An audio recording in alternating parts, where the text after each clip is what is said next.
Hi guys and welcome back again sa Happy Tummy Channel. Sa ngayon nga guys ay panibagong araw at panibagong negosyo recipe at negosyo ideas na naman ang ating ibabahagi para sa inyo. Kakaiba ang ating gagawin dahil para sa mga health conscious dyan, para sa mga vegetarian yan, ay itong recipe ay parang para sa inyo. Pwede din itong pang negosyo at pwedeng pang merienda lalong-lalo na sa mga bata. Dahil masustansya ang ating recipe ngayon, pagsasamahin natin ng isang buong repolyo at hahaluan natin ng all-time nating favorite na corned beef. So yan guys, ano pang hinintay mo? Halika na at simulan na natin ang pagluluto.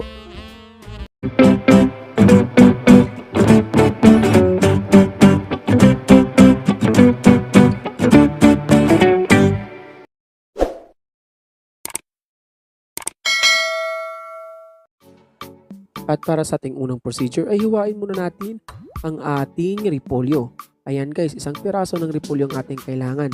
Pero kalahati lang ang ating gagamitin dahil enough na yon para sa recipe natin. Pero kung gusto mo ay pwedeng isang buong repolyo na lang gamitin mo. And then, ikat lang natin to small pieces lang guys. Kailangan pinong-pinong ating pagkakat dahil para hindi siya magbuo-buo pag ginawan natin siyang meatballs. So yan guys, pagkatapos yan, hugasan lang natin yan. And then, sarain para magpa-drain yung ating tubig. And sa next procedure na tayo.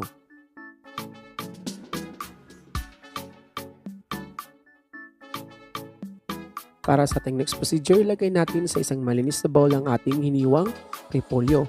Pagkatapos maglalagay tayo ng 1 tablespoon ng salt para naman matanggal yung tubig sa ating repolyo. Ayan guys, set aside lang natin ng 5 minutes. So habang hinihintay natin ang ating repolyo, ay maghiwa muna tayo ng ating sibuyas at bawang. So yung normal na ng paghiwa ng ating sibuyas at bawang. Tulad ng ating repolyo kanina, ay kailangan pinong-pino din ang paghihiwa ng ating sibuyas at bawang. So set aside lang natin at sa next procedure na tayo.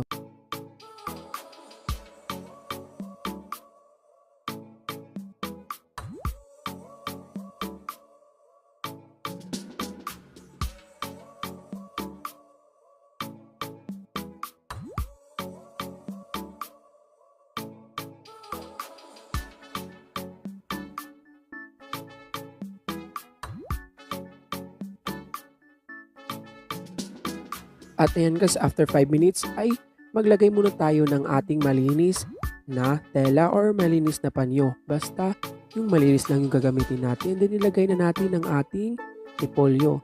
Pagkatapos ay pipigain lang natin para lumabas yung kanyang tubig.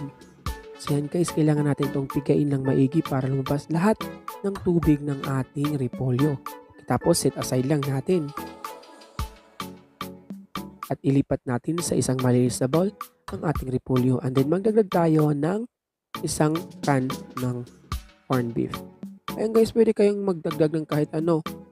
Pwede nyo ilagay yung meat, depende na lang sa'yo. Pagkatapos ilagay na natin ang ating sibuyas at bawang. And maglagay tayo ng 1/2 sachet lang ng Gainesa mix. So mix lang natin hanggang mag-combine lahat ng ating mga ingredients. At para sa ating susunod na procedure, ay hiwain muna natin ang ating lumpia wrapper into half. So guntingin lang natin, siguraduhin lang natin na malinis ang ating gunting.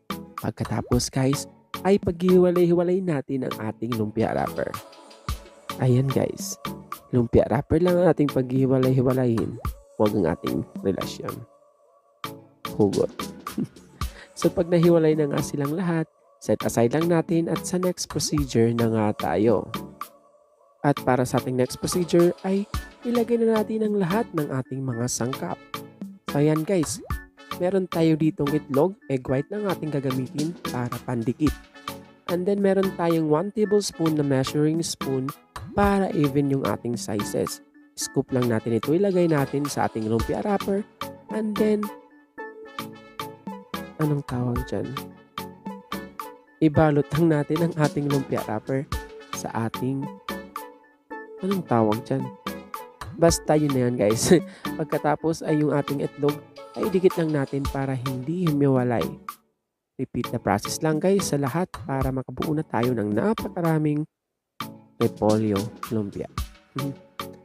Ayan guys, kung hindi ka pa nga nakasubscribe sa aking channel, mag-subscribe ka na and hit that notification bell para updated ka sa ating mga daily uploads. At para sa ating full ingredients nga guys, ay ilalagay ko sa ating description box below. So yan na guys, ito na nga yung ating nagawa. Set aside lang natin at magprito na tayo.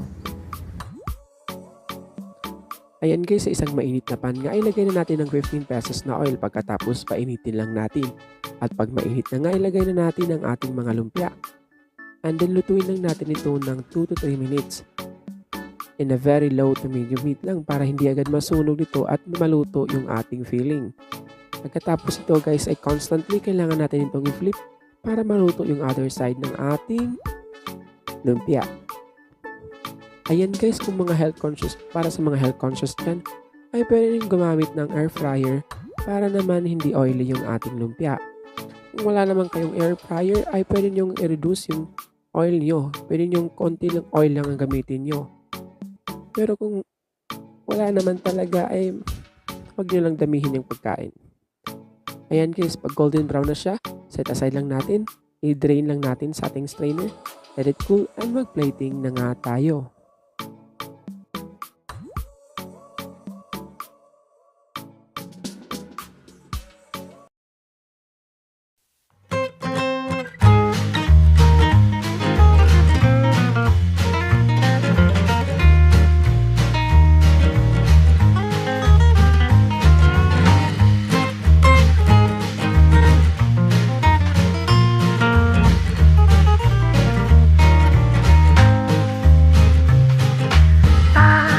At ito na nga guys, di ba napakadaling gawin at napakasarap pa niyan, promise guys.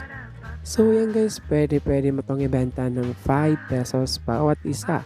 Depende sa laki ng gawa mo at depende na rin sa gastos at marketing mo. At para sa ating full ingredients ay nandun nga sa ating description box below. Ayan guys, kung ang hanap mo nga ay mga negosyo ideas ay mag-subscribe ka na sa aking channel and click that notification bell para updated ka sa ating mga daily uploads. So thank you for watching, stay safe, God bless, and see you again on my next video. Love you all.